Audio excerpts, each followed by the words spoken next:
Ma'am আপনি কে? আমি জনগণনা করার জন্য এসেছি। ঘরে কতজন আছে? ম্যাম আপনি বসুন না। না থাক, কোনো দরকার নেই। যেটা জিজ্ঞেস করছি খালি সেটার উত্তর দাও। পরিবারে কজন আছে? আমাদের পরিবারে তো বাবা আছে, আমি আছি, মা আছে, কাকা আছে।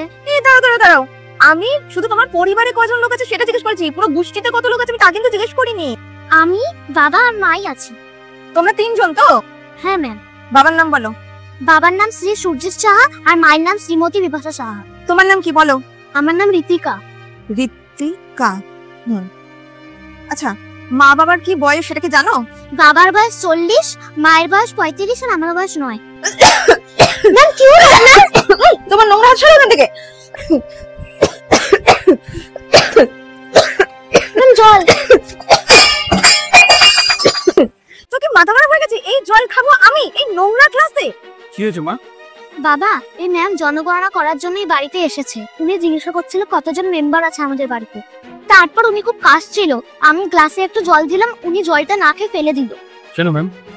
ও যখন আপনাকে জলটা দিল তাহলে আপনি জলটা ফেলে দিলেন কেন? তোমাদের মতন ঘরে জল খাওয়া তো অনেক দূরের কথা। তোমরা যদি কোনো জিনিসকে ছুঁয়েও নাও না, সেদিকে আমি চোখ তুলেও তাকাবো না।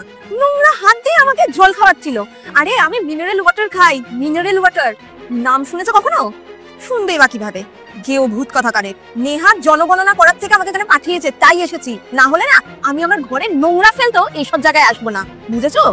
আর হ্যাঁ, নিজের মেয়েকে না একটু ম্যানার্স শেখাও, যে আমাদের মতন মানুষরা যখন আসে তাদের সাথে কিভাবে ব্যবহার করতে হয়। এরকম না গায়ে হাত দিয়ে কথা বলতে নেই, দূরের থেকে যতটা পসিবল হয় দূরের থেকে কথা বলতে হয়। ঠিক আছে মেনু, আপনার যা জানার ছিল আপনার জানা হয়ে গেছে তো? হ্যাঁ হয়ে গেছে। তাহলে এবার আপনি আসতে পারেন। ম্যাম দাঁড়ান। এই চেনটা আপনি যখন ওড়না দিয়ে নিজের গলাটা মুছছিলেন তখন পড়ে গেছে খুলে। হ্যাঁ, এটা তো আমারই গোল্ডের চেন। ম্যাডাম, এই চেনটা তো আপনার, কিন্তু এখন এই চেনটা আপনি আর রাখতে পারবেন না।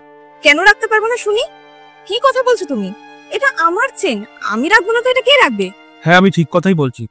একটু আগে আপনি আমার মেয়েকে বলেছিলেন, যখন আমার মেয়ে আপনাকে জল দিতে গেছিল, আপনি বলেছিলেন যে আপনাদের মতন লোকের হাত থেকে আপনি জল পর্যন্ত খাবেন না।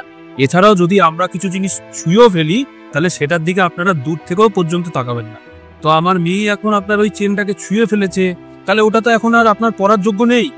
তো ওটা আপনি কেন রাখছেন? আপনি তো একটু আগে বললেন। আচ্ছা, এরকম দু রকমের মানসিকতা কেন ম্যাডাম, আপনি বলুন।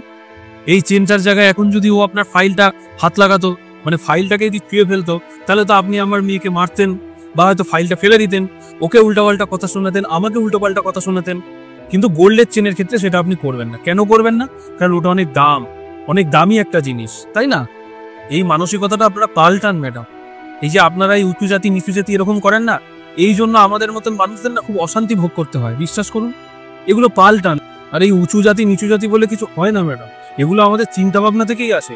যদি আমরা আমাদের চিন্তা ভাবনাগুলো পাল্টাতে পারি তাহলে দেখবেন সবকিছু সমান, সবকিছু ঠিক হয়ে যাবে। আপনি আমাদের বাড়িতে এসছেন, আমাদের বাড়ি ঘর এরকম দেখে আপনি ডিসাইড করে নিলেন মনে মনে যে আমরা নিচু জাতি। আজকে যদি আপনি কোনো বড়লোক পয়সাওয়ালা ঘরে যেতেন, তখন সেখানকার বাচ্চারা যদি আপনার সাথে খারাপ ব্যবহারও করতো, তাহলেও সে আপনার কাছে অনেকটাই ভালো। আর আমার মেয়ে সেই জায়গায় আপনাকে দেখুন, আপনি কাশছিলেন, আপনাকে এক গ্লাস জল এনে দিল, কত ভালো ম্যানার্স। কিন্তু এটা আপনার কাছে ভালো ম্যানার্স নয়। আমার মেয়ের মধ্যে ভালো ম্যানার্স আছে, ভালো ম্যানার্স আপনার মধ্যে নেই। আপনি নিজের চিন্তা ভাবনাটাকে পাল্টান, তাহলেই দেখবেন আপনার আশেপাশে সবকিছু ভালো লাগবে, সবকিছু ঠিক লাগবে। বাবু, এদের মতন কখনো হবে না। এরা নিজেদের রং পাল্টাতে ভালো মতন জানে। এরা না কখনো একজনের চিন্তা বা একজনের হয় না। এরা না শুধুমাত্র সবার পয়সা দেখে সবাইকে বিবেচনা করে, জাতি দেখে নয়, পয়সা দেখে সবাইকে বিবেচনা করে। ঠিক আছে বাবা। ম্যাম আপনি এখন আসতে পারেন, ওদিকে দরজা।